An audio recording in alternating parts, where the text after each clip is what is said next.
The definition of the word shrill is a voice or sound that is high-pitched and piercing. As a man who's classic metal inclined, it really winds me up when I try to talk about scream singing to anybody that's uninitiated or just only interested in other metal subgenres. Because where people tend to understand fry or false chord screaming, not enough definition exists in the older genres. Nothing makes it more apparent than a metal god himself struggling to answer a fan's question on this very topic. What do you call that high-pitched thing you do?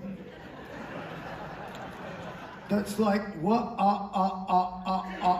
H dash exclamation mark. Well, it depends. You know, I mean, you could call it singing. We had our publisher. There were all a bunch of South Africans who'd come over. There was a guy, a very sweet man, Ralf Simon, who was like a lawyer. He would come up occasionally offer musical advice. The first time we did Run to the Hills. You have this incredible thing you do with your voice, you know, with this high-pitched octave, you know, this high octave that makes the Americans instantly go raving mad. Not even Bruce Dickinson himself has a technical term to nail down the answer to the fan's question. The fan is clearly referring to Bruce's distorted screams in songs like Number of the Beast,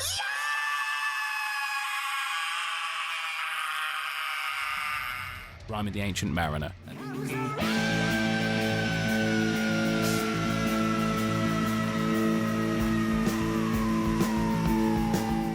and so on. Yet no word exists at present to set it apart from the stereotype of fry screaming that everybody already knows. You can't call it a scream without someone getting confused. Back in the day, it was the only type of screaming that existed until death and thrash came along and gave us modern fry. We didn't need a word that perfectly summed up the distorted falsetto mechanism sound used by Rob Halford,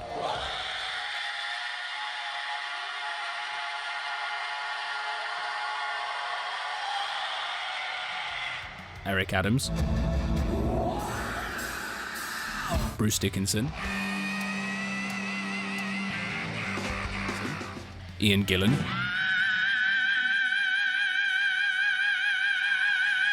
Sebastian Bach,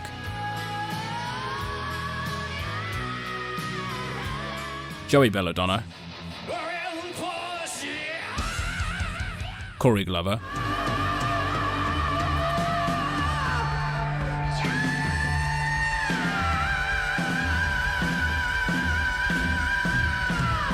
and all the rest. As a proud practitioner of this more melodic style of screaming myself, to which metal owes soul a great debt of gratitude, I propose a new term. You can see where I'm going with this. Ladies and gentlemen, I give you shrilling. Because that's what it is, shrill and distorted, and that's what makes it different to the other techniques, because this technique is the one out of all the metal screams that makes the most use of the true chords.